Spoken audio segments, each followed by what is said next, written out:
ଗପ ଅମୃତରେ ପାଞ୍ଚଟି ଛୋଟ ଗପ। ଅଭିଶାପ। ଉଜ୍ଜୟିନୀରେ ସେତେବେଳେ ରାଜା କୀର୍ତ୍ତିବର୍ମା ରାଜୁତି କରୁଥିଲେ। ରାଜାଙ୍କ ଦରବାରର କବି ଜୟଦେବ ଅସାଧାରଣ ପ୍ରତିଭାର ଅଧିକାରୀ ଥିଲେ।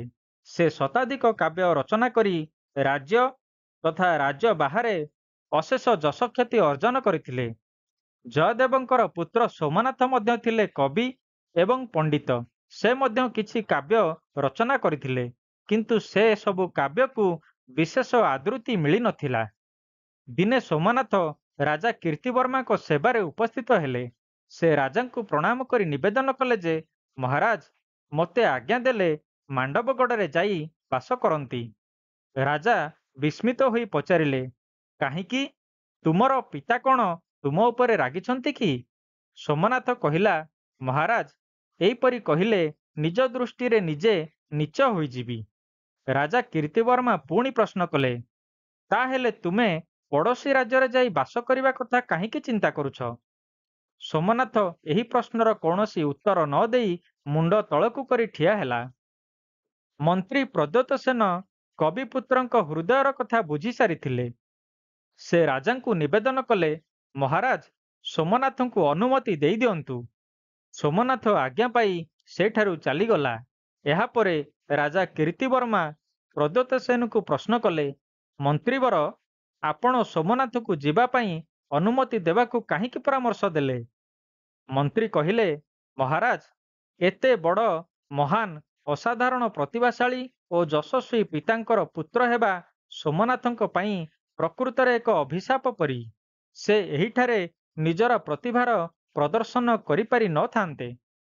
ମାଣ୍ଡବଗଡ଼ରେ ପହଞ୍ଚି ସୋମନାଥ ଅନେକ କାବ୍ୟ ରଚନା କରି ଯଶ ଓ ଖ୍ୟାତି ଅର୍ଜନ କଲେ। ଅକୁହା କଥା।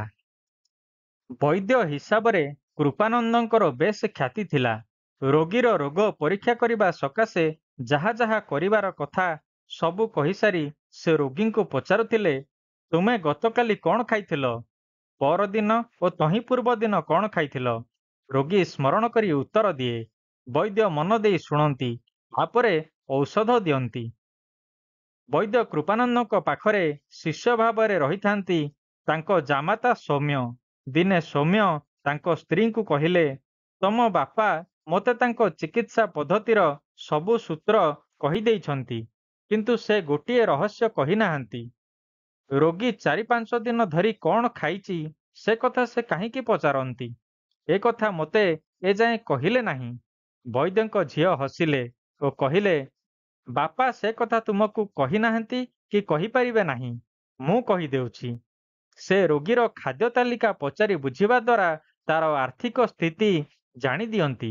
ସେ କିପରି ଚିକିତ୍ସା ଗ୍ରହଣ କରିବା ପାଇଁ ସମର୍ଥ ହେବ ସେ ବୁଝିପାରନ୍ତି। ସେହି ଅନୁସାରେ ସେ ତା ପାଇଁ ତାର ଆର୍ଥିକ ସାମର୍ଥ୍ୟ ଅନୁସାରେ ଔଷଧର ନାମ ନିରୂପଣ କରନ୍ତି। କି ଔଷଧ ଦେବେ ସେ କଥା ସେ ନାଡ଼ି ପରୀକ୍ଷା କରି ଆଗରୁ ସ୍ଥିର କରି ସାରିଥାନ୍ତି। ରାମଦାସର ଚାବି। ଶିବପୁରର ଶ୍ରୀଧର ରଣା ତାଲା ମରାମତି କରିବାରେ ଏବଂ ଗୋଟିଏ ଚାବିକାଠି ଦେଲେ ଅବିକଳ ସେହିପରି ଅନ୍ୟ ଚାବିକାଠି ତିଆରି କରିବାରେ ନିପୁଣ ଥିଲା। ଦିନେ ରାମଦାସ ନାମକ ଲୋକଟିଏ ଆସି ତାକୁ ଗୋଟିଏ ଚାବିକାଠି ଦେଇ ସେହିପରି ଅନ୍ୟ ଗୋଟିଏ ଚାବିକାଠି ତିଆରି କରିବାକୁ ଅନୁରୋଧ କଲା। ଶ୍ରୀଧର କହିଲା, ଠିକ୍ ଅଛି, ଆସନ୍ତାକାଲି ଆସି ନେଇଯିବ। ପରଦିନ ରାମଦାସକୁ ଶ୍ରୀଧର ଚାବିକାଠି ସହ ନକଲ ଚାବିକାଠିଟି ଦେଇଦେଲା। ରାମଦାସ ନୂଆ ଚାବିକାଠି ଆଡ଼େ ସନ୍ଦିଗ୍ଧ ଭାବରେ ଅନାଇ କହିଲା, ଏଇଟା ଠିକ୍ କାମ ଦେବ ତ? ଶ୍ରୀଧର କହିଲା, ଆରେ ଭାଇ, ମୁଁ ତିଆରି କରିଦେଇଥିବା ନକଲ ଚାବିକାଠି ମୂଳ ଚାବିକାଠି ଭଳି କାମ କରି ନାହିଁ, ଏମିତି କଥା କେବେ ଶୁଣିଛ? ରାମଦାସ ଟିକିଏ ଥତମତ କରି କହିଲା, ମାନେ? ମୂଳ ଚାବିକାଠି କାମ କରୁନାହିଁ ବୋଲି ତ ଆଉ ଗୋଟିଏ ତିଆରି କରାଇଲି। ଶ୍ରୀଧର ଆଉ କହିବ କ'ଣ? ଯେଉଁ ଚାବିକାଠି କାମ କରୁନାହିଁ ସେହିପରି ଆଉ ଗୋଟିଏ ତିଆରି କଲେ କିପରି କାମ କରନ୍ତା? ଏଇ କଥା ଭାବି ଶ୍ରୀଧର ରାମଦାସ ଆଡ଼େ ଜଳ ଜଳ ଅନାଇ ରହିଲା। ଅହଙ୍କାର। ରାଜା ବଳବନ୍ତ ସିଂ ରାଜକାର୍ଯ୍ୟରୁ ଅବସର ନେବା ପରେ ଭାଗବତ ପଢ଼ିବାକୁ ମନ ବଳାଇଲେ। ଭାଷ୍ୟ ଗ୍ରନ୍ଥ ସହାୟତାରେ ଶ୍ରୀମଦ୍ ଭଗବତ ଗୀତା ଅଧ୍ୟୟନ କଲେ। ତାପରେ ତାହାର ଅନୁବାଦକୁ କାବ୍ୟ ରୂପରେ ପ୍ରସ୍ତୁତ କଲେ। କାବ୍ୟ ରଚନା ପୂର୍ଣ୍ଣ କଲା ପରେ ରାଜାଙ୍କର ମନେ ହେଲା ତାଙ୍କଠାରୁ ଆଉ ବଡ଼ କବି କେହି ନାହାନ୍ତି। ରାଜାଙ୍କ ମନରେ ତାଙ୍କର ଜ୍ଞାନକୁ ନେଇ ଗର୍ବ ଆସିଲା। ସେହି ସମୟରେ ବିଷ୍ଣୁ ଶର୍ମା ରାଜ୍ୟର ଶ୍ରେଷ୍ଠ ମହାକବି ଭାବରେ ପରିଚିତ ଥିଲେ। ବଳବନ୍ତ ସିଂ ଦିନେ ବିଷ୍ଣୁ ଶର୍ମାଙ୍କ ପାଖକୁ ଖବର ପଠାଇଲେ, ରାଜାଙ୍କର କାବ୍ୟର ସମୀକ୍ଷା କରିବା ପାଇଁ ଜଣେ କବିଙ୍କୁ ରାଜଧାନୀକୁ ପଠାଅ। ବିଷ୍ଣୁ ଶର୍ମା ବେଶ ଚିନ୍ତିତ ହୋଇପଡ଼ିଲେ। ଶେଷରେ ବହୁତ ଭାବିଚିନ୍ତି ସେ ଶ୍ରୀବତ୍ସ ନାମକ ଜଣେ ଯୁବକଙ୍କୁ ରାଜାଙ୍କ ପାଖକୁ ପଠାଇଦେଲେ। ରାଜା ଶ୍ରୀବତ୍ସକୁ ଦେଖି କହିଲେ, ତୁମ ପରି ସାଧାରଣ କବିଙ୍କ ଦ୍ୱାରା ମୋର କାମ ହେବ ନାହିଁ। ଯେଉଁ ଭାଗବତ ଗୀତା ଟୀକା ଗ୍ରନ୍ଥ ଓ ଭାଷ୍ୟ ଗ୍ରନ୍ଥ ଅଧ୍ୟୟନ କଲା ପରେ ହିଁ ମୋ ପରି ବ୍ୟକ୍ତି ବୁଝିପାରିଲା, ତାହାକୁ ତୁମେ କ'ଣ ବୁଝିବ? ତୁମେ ତୁମର ଗୁରୁ ବିଷ୍ଣୁ ଶର୍ମାଙ୍କୁ ମୋ ପାଖକୁ ପଠାଇ ଦିଅ।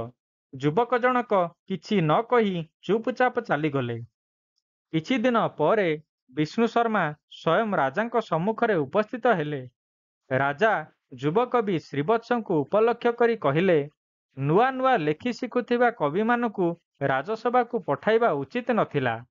ବିଷ୍ଣୁ ଶର୍ମା ବିନୀତ ଭାବରେ କହିଲେ, ମହାରାଜ, ଆପଣ ଭାଗବତ ଗୀତା ବୁଝିବା ପାଇଁ ଯେଉଁ ଟୀକା ଗ୍ରନ୍ଥ ଓ ଭାଷ୍ୟ ଗ୍ରନ୍ଥ ଅଧ୍ୟୟନ କରିଥିଲେ, ସେହି ଗ୍ରନ୍ଥଗୁଡ଼ିକ ରଚନା କରିଥିଲେ ଶ୍ରୀବତ୍ସ। ରାଜା ଏହା ଶୁଣି ଆଶ୍ଚର୍ଯ୍ୟ ହୋଇଗଲେ। ବିଷ୍ଣୁ ଶର୍ମା ନମ୍ର ସ୍ୱରରେ କହିଲେ, ମହାରାଜ, ସଚ୍ଚା କବି କେବେ ହେଲେ ଆତ୍ମପ୍ରଶଂସା କରନ୍ତି ନାହିଁ। ଏଇ କଥା ଶୁଣି ରାଜାଙ୍କର ଅହଙ୍କାର ଦୂର ହୋଇଗଲା। ବିନୟର ଶାସ୍ତ୍ର ଜ୍ଞାନ। ବେଣୁ ଶର୍ମା ଜଣେ ପ୍ରସିଦ୍ଧ ବୈଦ୍ୟ। କେବଳ ନିଜ ଗ୍ରାମ ନୁହେଁ, ଆଖପାଖ ଗ୍ରାମରେ ମଧ୍ୟ ତାଙ୍କର ବଡ଼ ସୁଖ୍ୟାତି। ସମସ୍ତେ ତାଙ୍କ ଚିକିତ୍ସା ପଦ୍ଧତିକୁ ବଡ଼ ପସନ୍ଦ କରନ୍ତି। ଦିନେ ସେ ରୋଗୀ ଦେଖିସାରି ନିଜ ଗୃହ ଭିତରକୁ ଯିବାକୁ ପ୍ରସ୍ତୁତ ହେଉଥିବା ବେଳେ ଜଣେ ଯୁବକ ସେଠାରେ ପହଞ୍ଚିଲେ। ସେ ଶର୍ମାଙ୍କୁ ସବିନୟ ପ୍ରଣାମ କଲେ। ବେଣୁ ଶର୍ମା ଭାବିଲେ, ବୋଧହୁଏ ସେ ଜଣେ ରୋଗୀ ଓ ଔଷଧ ନେବାକୁ ତାଙ୍କ ପାଖକୁ ଆସିଛନ୍ତି। ସେ ତାଙ୍କୁ ତାଙ୍କ ରୋଗ ସମ୍ପର୍କରେ ପଚାରିବା ପୂର୍ବରୁ ଯୁବକ କହିଲେ, ମୋର ନାମ ବିନୟ। ବିଗତ 10 ବର୍ଷ ହେଲା ମୁଁ ପ୍ରସିଦ୍ଧ ବୈଦ୍ୟଙ୍କ ପାଖରେ ରହିଛି। ବୈଦ୍ୟଶାସ୍ତ୍ର ସମ୍ବନ୍ଧୀୟ ଅନେକ ଗ୍ରନ୍ଥ ପାଠ କରିଛି। ବୈଦ୍ୟଶାସ୍ତ୍ର ସମ୍ବନ୍ଧରେ ଅନେକ ଜ୍ଞାନ ମଧ୍ୟ ଅର୍ଜନ କରିଛି। ମୁଁ ଏଇଠାରେ ଆପଣଙ୍କ ସେବାରେ ମଧ୍ୟ ରହିବାକୁ ଚାହେଁ ଓ ସ୍ୱୟଂ ବୈଦ୍ୟ ହୋଇ ରୋଗୀମାନଙ୍କର ଚିକିତ୍ସା କରିବାକୁ ଚାହେଁ। କୃପା କରି ଏଥିପାଇଁ ଅନୁମତି ଓ ଆଶୀର୍ବାଦ ଦିଅନ୍ତୁ।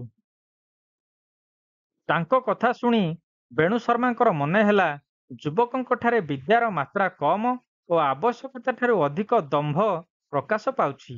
ସେ ଯୁବକଙ୍କୁ କହିଲେ, ମୋର ସେବା ତୁମେ ଯେକୌଣସି ଦିନ ମଧ୍ୟ ଆରମ୍ଭ କରିପାର।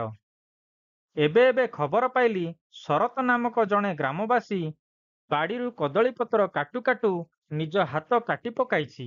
ତାର ତୁରନ୍ତ ଚିକିତ୍ସା ଦରକାର। ତୁମେ କୁହ, କ'ଣ କଲେ ଭଲ ହେବ? ବିନୟ ବିଚଳିତ ହୋଇପଡ଼ି କହିଲା, ସବୁ ଗ୍ରନ୍ଥ ମୁଁ ଅତିଥିଶାଳାରେ ଛାଡ଼ି ଆସିଛି। ଏହିପରି ଦୁର୍ଘଟଣାର ଚିକିତ୍ସା କିପରି ହୁଏ ଓ ଚରକ ସୁଶ୍ରୁତ ଏହା ସମ୍ପର୍କରେ କ'ଣ ଲେଖିଛନ୍ତି ମୁଁ ଯାଇ ଦେଖିକରି ଆସୁଛି। ଏହିପରି କହି ସେ ଯିବାକୁ ଉଦ୍ୟତ ହେଲେ।